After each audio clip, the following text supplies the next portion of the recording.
Imaginez-vous cette crapule antisémite qui m'a traité de porc à 3 reprises. David Guiraud a été élu grâce au fait qu'il m'ait traité de porc. C'est-à-dire qu'en fait, quand je revois ce que j'ai pu dire avant, ça m'est insupportable. J'ai envie de me mettre 2 claques. Ça m'est insupportable. Salut tout le monde, j'espère que vous allez bien. Donc aujourd'hui, nouvelle vidéo zapping. Aujourd'hui les amis, on retourne sur X, se regarder encore énormément de posts. Comme d'habitude, on ne perd pas de temps, petit like pour la force, petit commentaire pour le référencement. Let's go, on commence avec la première séquence insolite de la vidéo qui nous vient de TikTok. Et souvent, vous m'avez dit que je partageais que des meufs qui disaient des choses lunaires. Ben pour changer, on va voir une femme qui va dire les termes. Donc c'est Sweetie Style 92 qui nous dit « Une femme doit vous aider à vous construire et non à vous appauvrir. » Ne donnez jamais l'occasion à une femme de vous appauvrir. J'en parlais hier avec un proche et en fait on en discutait. Et c'est vrai que je me suis rendu compte qu'il y a beaucoup de femmes qui veulent d'un homme accompli, mais elles ne font rien pour lui permettre de devenir accompli. Mais en fait, quand tu es en couple, c'est à toi de permettre à ton homme de devenir accompli. N'attends pas qu'il le soit forcément déjà. Donc c'est à toi, homme, de choisir une femme qui ne t'appauvrira pas. Parce que si tu te mets avec une femme qui va t'appauvrir, qui est trop matérialiste, tu vas jamais pouvoir rentabiliser et mettre de côté ton argent. Tu ne pourras jamais progresser. Or, ton but, c'est quoi? Devenir la meilleure version de toi-même. Et ça passe forcément, pour être accompli, par une meilleure aisance financière. Donc si toi, tu te donnes du mal pour pouvoir bien gagner ta vie, mais que derrière, tu as une femme qui te liquide comme jamais, tu ne pourras jamais être accompli. Ça fait partie d'un des 4 piliers préconisé par Bourdieu lorsqu'il évoque le fait d'être un homme ou une personne du moins accomplie avec tous les capitaux pour ce faire. Donc choisissez bien vos femmes pour éviter d'être liquidé et être un homme non accompli. Une femme qui t'aimera vraiment te permettra de devenir un homme accompli et évitera de t'appauvrir. C'est elle qui va justement t'encourager, te stimuler. Sur ce, c'était la minute Parlons peu, parlons bien et je vous souhaite à tous une bonne journée. Bye. Voilà. Amen, comme on dit, amen. Mais bon, il y a des femmes qui préfèrent les hommes déjà finis. Bref, du coup, on passe sur le compte de Le Journal Afrique TV5 qui a marqué « Le jury d'appel de la CAF a retiré, 2 mois après une finale chaotique, le titre gagné par le Sénégal en Coupe d'Afrique des Nations pour l'attribuer au Maroc. » Scène de liesse à Rabat ce mardi soir. Quelques minutes après l'annonce surprise, le Maroc, 2 mois après la finale et la victoire du Sénégal, est donc champion d'Afrique. Ainsi en a décidé le jury d'appel de la CAF. L'équipe du Sénégal étant déclarée forfait lors de cette finale, le résultat est homologué sur le score de 3-0. Les Lions de la Teranga payent donc le fait d'avoir, durant cette finale, quitté le terrain à cause d'un but refusé et d'un pénalty. Cette coupe qu'ils ont tendue ce soir-là revient donc aux Lions de l'Atlas. La Fédération sénégalaise de football a réagi en postant sur les réseaux ces images de la célébration à Dakar, avec le trophée au lendemain de la finale. Des images de joie, accompagnées de ce tweet du défenseur sénégalais Moussa Niakhaté, reprenant cette photo du défilé avec ce mot « pour l'éternité ». Message plus explicite, la colère du chanteur Youssou N'Dour. Inacceptable et ça ne passera pas. Quelle image de l'Afrique êtes-vous en train de projeter, vous, à la CAF? Le Sénégal, officiellement forfait pour la finale de la Coupe d'Afrique des Nations et qui devait fêter son titre au Stade de France, à Paris, a aussitôt annoncé son intention de faire appel à Lausanne auprès du tribunal arbitral du sport. Et il y a énormément de célébrités qui ont réagi à ça, mais je vous ai gardé la séquence avec Edgar Yves. Donc c'est toute l'Afrique qui perd. On doit bien se rendre compte qu'avec des décisions pareilles, c'est toute l'Afrique qui perd. C'est vraiment toute l'Afrique qui perd. On passe pour des guignols complets. Faut bien, il n'y a aucune forme de justice là-dedans, parce que c'est encore l'Afrique qui perd. On en a un niveau, que ce soit le Maroc ou le Sénégal, j'en ai plus rien à foutre. Là, le niveau auquel on se donne en spectacle, frérot, ça me déçoit. En tant qu'Africain, ça fait bouillir mon sang, ça me rend complètement dingue. Et j'aimerais qu'on responsabilise davantage nos dirigeants, c'est-à-dire que ceux qui ont pris ces décisions-là, j'aimerais qu'on puisse les confronter, qu'on nous dise c'est un tel, et qu'ils rendent des comptes, parce que ce sont, je te le dis, des histoires d'ego et de fierté. Je suis sûr que c'est ça. Je sais comment fonctionne ce continent-là.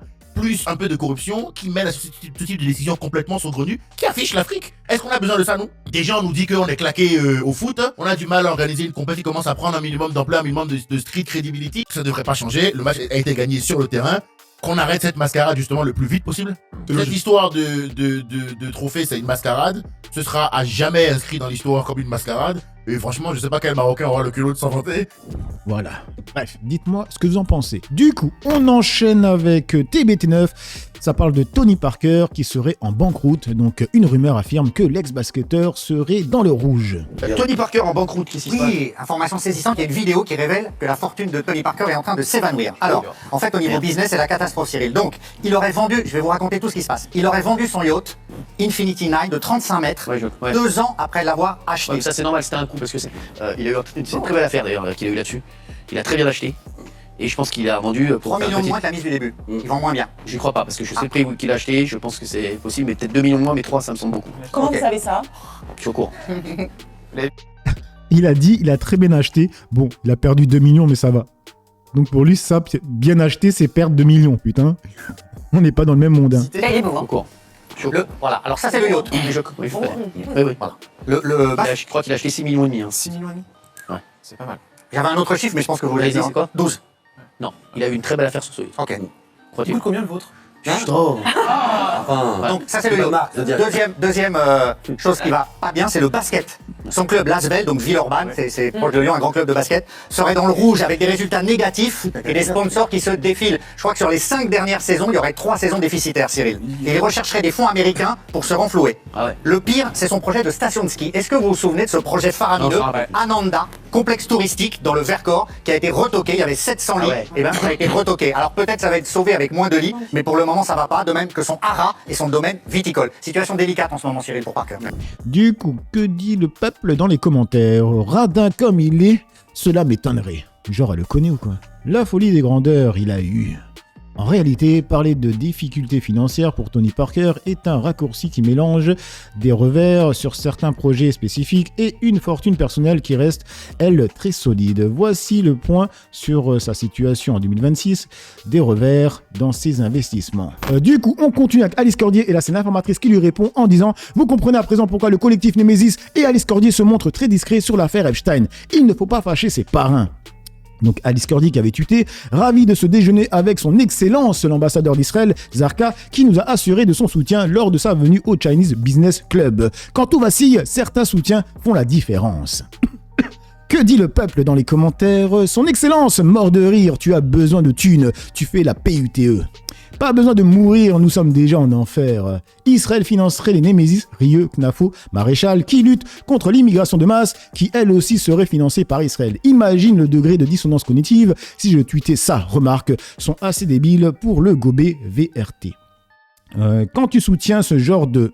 je pense de merde, t'as une gorge sans fond, patriote, servile, malhonnête et profondément traître à sa nation. Qui se ressemble s'assemble. On passe sur le compte de François Ruffin qui partage une séquence de Sarah Salman. C'est marqué « Sarah Salman a raison. Non, je ne l'ai pas influencé. Ce sont les rencontres avec les gens, avec le réel, qui l'ont changé un peu en mieux. » C'est-à-dire qu'en fait, quand je revois ce que j'ai pu dire avant, ça m'est insupportable. J'ai envie de me mettre 2 claques. Ça m'est insupportable. Sarah Salman, elle a changé. Sarah Salman, maintenant, c'est ma gauchiste préférée, C'est etc. vrai. Suite à tes prises de position, comme si c'était une autre Sarah Salman depuis plusieurs mois, une Sarah Salman gauchisée. Qu'est-ce que tu réponds à ça? Mais moi, je suis pas gauchiste, je suis humaniste. Ça veut dire que l'humanisme, c'est pas un parti politique. Et je pense que les expériences que j'ai pu avoir récemment, effectivement, m'ont humanisé. Moi, je me disais, je peux plus continuer de dire des conneries comme ça à la télé, alors qu'il y a des gens qui travaillent. J'avais l'impression de dire des conneries. Sur le moment, non. Mais en fait, quand je suis allée à l'usine de poissons et qu'il y a des gens qui m'ont dit, nous, on travaille comme des dingues et à la pause, on vous entend nous mépriser, ça nous est insupportable. Je me suis dit, je fais de la peine aux gens et ça, c'est pas...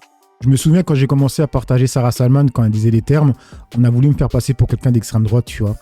Et maintenant qu'elle continue à dire les termes, parce que moi je l'ai partagé parce que je trouvais qu'elle disait les termes, les mêmes gens commencent à la partager. C'est trop rire. Possible. En fait, t'as l'impression depuis ce film-là d'être beaucoup plus connecté, peut-être? Oui, aux gens. maintenant quand je vois un livreur arriver, je prends le temps d'échanger 3 mots, je lui propose un verre d'eau. Avant, j'aurais pas fait ça, j'aurais même été capable de râler en disant non mais il m'a pas monté mon colis en haut. Maintenant, si je commande, je le fais pas souvent, mais du Uber Eats, je descends chercher mon plat. Enfin, je fais beaucoup plus attention. J'ai vu également des commentaires qui disaient depuis qu'elle est avec Luc Besson, elle a changé d'avis, elle se fait influencer par Luc Besson, etc. Qu'est-ce que t'as ressenti toi quand t'as lu ces commentaires? Et bien quand vous me posez la question, je me dis c'est ça la misogynie. Parce qu'en fait, on pense que je suis nécessairement ou que je serais nécessairement influencée par quelqu'un. Alors ça peut être François Ruffin, ça peut être mon compagnon, ça peut être l'Élysée parce que j'ai été reçue, ça peut être Pascal Praud. Et le point de convergence de tous les noms que je viens de citer, c'est que ce sont des hommes plus âgés que moi. Et moi, ce que je pense, c'est que si j'étais un homme, on ne me dirait pas ça. Donc ça, je pense que c'est de la misogynie. Ouais, vraiment. C'est-à-dire qu'on considère que je ne peux pas penser par moi-même, donc il me faut quelqu'un pour me souffler derrière. Et en fonction de qui pose la question, certains vont dire oui, c'est Pascal qui te dit de dire ça, vous êtes arrangé pour l'Arcom. Non, jamais. c'est lui qui te dit de dire ça. Non, jamais non plus. Et c'est de considérer que j'ai pas d'autonomie de pensée et qu'une femme pense nécessairement comme l'homme qui lui souffle ce qu'elle doit dire. Ouais, elle a bien parlé, hein. Et je vais préciser une chose, je ne partage pas que des gens avec qui je suis d'accord, hein. Loin de là, loin de là. Parce que c'est une vidéo zapping. Du coup, on enchaîne avec CNews, c'est encore avec Sarah Salman, c'est marqué: l'avocat de Sarah Salman se positionne contre l'ancien magistrat Georges Fenech sur les menaces du maire LR d'Arcachon contre son rival. Vous avez l'indignation à géométrie variable. Non, c'est pas bien. C'est pas bien, c'est répréhensible. Arrêtez, ça va au-delà de pas bien. On menace pas les gens physiquement, on les insulte pas. Mais, enfin, c'est indigne. Vous avez raison. Je vous dis, il peut être maire LR, ce que vous voulez, c'est indigne. Et il n'a pas sa place à diriger une ville comme Arcachon, je peux pas vous dire autre chose. Quelquefois, c'est extrêmement... Non, mais arrêtez. Je vous jure les mecs, ce mec, si ça avait été un gars de cité qui avait parlé textuellement, comme le maire là d'Arcachon, il aurait jamais dit ça. Il aurait jamais dit ça. C'est juste que là, c'est un petit bourgeois comme lui en fait. C'est pour ça qu'il le défend. Tout simplement. C'est des menaces envers quelqu'un, il n'y a rien qui justifie. Mais c'est anormal, bien sûr que c'est normal. Il doit démissionner, qu'est-ce que vous voulez que je vous dise? Ah oui, t'insultes. Mais non. Il doit pas démissionner, il insulte quelqu'un, il doit pas démissionner. Vous condamnez les violences envers les élus. Non, c'est pas seulement des insultes, hein, c'est des menaces. Hein. C'est clairement des menaces. Hein. Il menace la famille, mais c'est des... C'est la vérité, il menace la famille. On va revoir la séquence. J'en ai trouvé dans votre vie personnelle. C'est pas vous que je critique, c'est le maire. Enculé à vous, je le ferai. Non, mais vous pouvez pas parler comme ça, monsieur le maire. Non, vous pouvez pas parler comme ça. Mais non, mais moi et ma famille. Ça s'appelle, c'est des racailles. Mais oui. On est les premiers, moi je suis le premier à parfois critiquer des gens qui insultent et de ça, c'est un discours de racaille. C'est un discours de racaille. Vous avez l'indignation à géométrie variable. Non, je le connais personnellement. Mais alors, ça correspond pas du tout. Ça vous enlève toute capacité de discernement alors qu'il y a les images. Qui est un avocat que je connais très bien. Je veux dire, il a pété un plomb là. Pardonnez-moi, vous connaissez la phrase clé, les gens sont ceux qui le font. Le type qui me dit qu'il n'est pas violent et qui tape sa femme, c'est un violent. Il a pas tapé sa femme. Mais je vous dis pas ça, je vous dis les gens sont ceux qui le font. Mais non. Vous avez l'indignation à géométrie variable, pas moi. Bah, je suis d'accord avec Pascal Pro aussi, hein, du coup. Allez, on enchaîne avec Marcel. C'est marqué cette ordure de Retailleau. Ah, lui aussi va défendre le maire LR. Regardez. Ce sont nos confrères du média d'investigation Vaquita qui ont enregistré cet échange. Si je pouvais vous coincer derrière les poubelles, ça me ferait plaisir de vous mettre une branlée. Je vais tout faire pour vous baiser et je vais trouver quelque chose. C'est digne d'un maire Les Républicains, ça? Ces propos sont inacceptables. J'ai eu Yves Foulon, je lui ai demandé de s'excuser. Il m'a néanmoins expliqué le contexte. C'est que ce candidat avait publié sur des documents de propagande la photo de sa maison personnelle.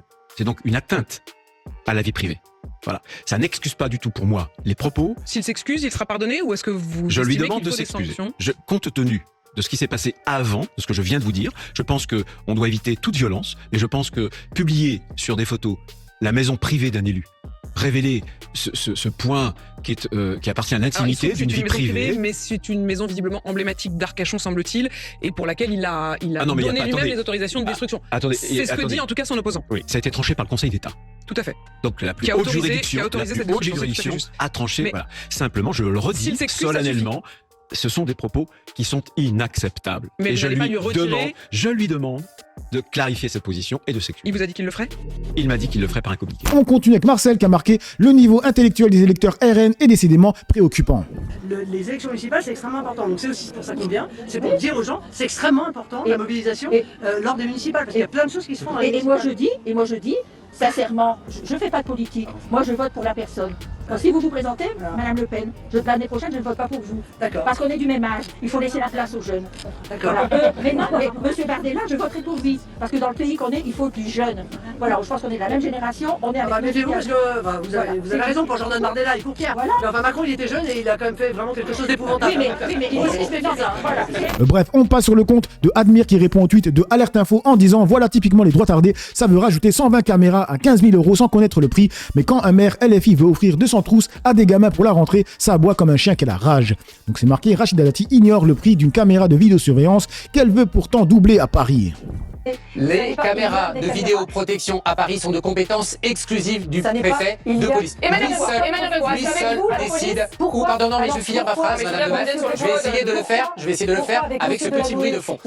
Les caméras sont installées à la demande du préfet de police et la ville a choisi, dans les cas où elle le jugeait opportun, d'apporter son appui financier, alors que ce n'était pas du tout son obligation, parce que nous entendons la demande de sécurité et que cet outil, dans l'arsenal, n'est pas un outil magique, mais qu'il peut être utile en résolution, parfois, et peut-être en prévention. C'est moins démontré par les études scientifiques, mais je veux bien en convenir. Simplement, une caméra de vidéosurveillance à installer. Combien ça coûte, madame Dati, d'installer une caméra de vidéoprotection? Combien ça coûte? Combien ça coûte? Nous sommes à 25 millions. sur le plan que nous on a voulu visiter. Non, c'est un mauvais calcul. C'est combien le prix d'une caméra? C'est combien? Sur notre budget à nous. Et une caméra, c'est combien ça? Nous je vais répondre à votre question. C'est au moins 15 000 euros. Au moins 15 000 euros multiplié par 8 000 caméras que vous avez annoncées. Ce n'est pas 25 millions d'euros, c'est au moins 120 millions d'euros d'investissement. Ça fait partie des annonces un peu fantasques que vous avez annoncées, mais peu importe. Mais c'est pour au moins montrer que dans l'emphase de chiffres que vous annoncez, 8000 caméras, on va doubler les effectifs de policiers municipaux, etc.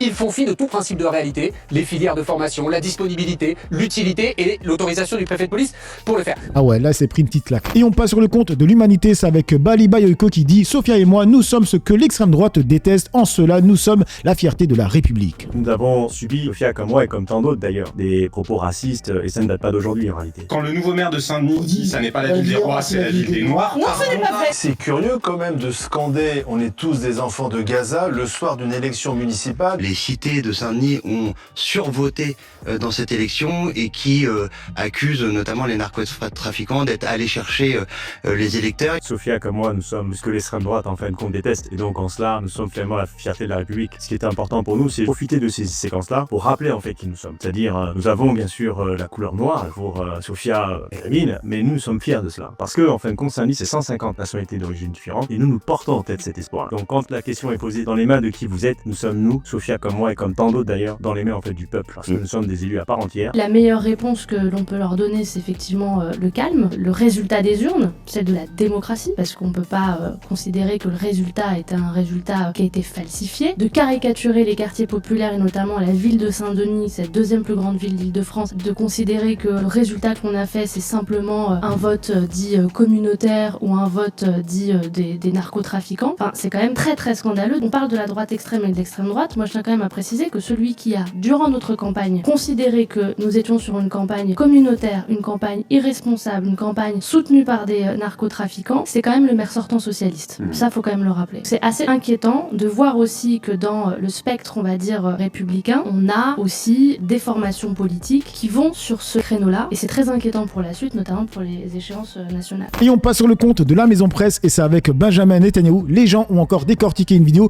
en disant que c'était de l'IA, donc c'est marqué alerte info. Donc dans la dernière vidéo de Benjamin Netanyahou, ils étaient tellement concentrés à compter les doigts qu'ils ont oublié de prêter attention aux oreilles. Je n'ai jamais vu quelqu'un avec 2 conduits auditifs auparavant. Regardez. I have this card, and I don't read it. So it's a punch card. Today I raised 2 names on the punch card, and you see how many more to go on this batch. You know what the good news is? My name is not on the punch card. Your name is on the list of the good guys. Thank you. And, Alors là les amis, vous allez me dire arrête pas Jess avec ces vidéos, c'est pas faux. Mais bon, là la vidéo quand on la regarde, ça a l'air bizarre. Donc on va débunker ça. On va voir, on va regarder mes oreilles. Regardez, est-ce que j'ai 2 conduits?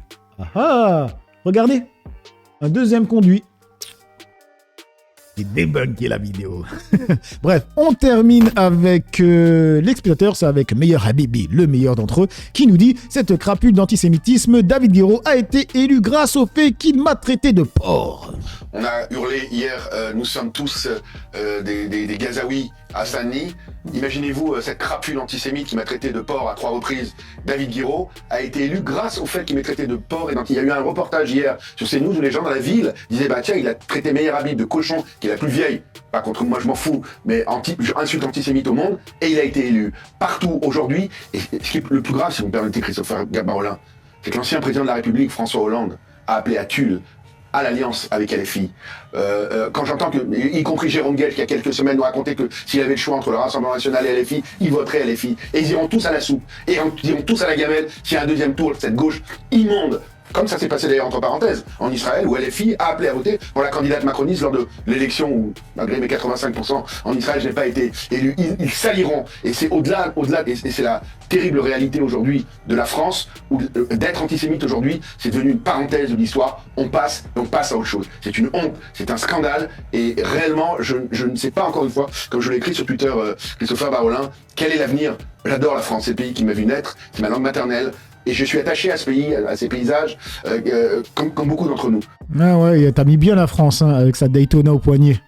Mais aujourd'hui, je ne suis pas sûr qu'il y a un réel futur possible pour les Juifs de France après, encore une fois, les résultats des élections et après les alliances entre ces soi-disant sociodémocrates, Jaurès, Blum, sont en train de se retourner dans leur tombe. Christopher Barolin. Alors, que nous dit le peuple dans les commentaires? Guiraud a été magistral sur ce coup. Chais, Bibi.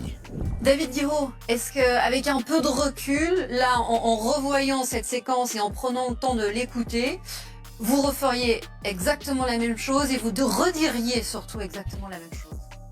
Bah, vous savez, non, des fois les mots vont plus haut que notre pensée, et c'est vrai que même faut être beau joueur. Moi, je présente mes excuses à tous les cochons de France.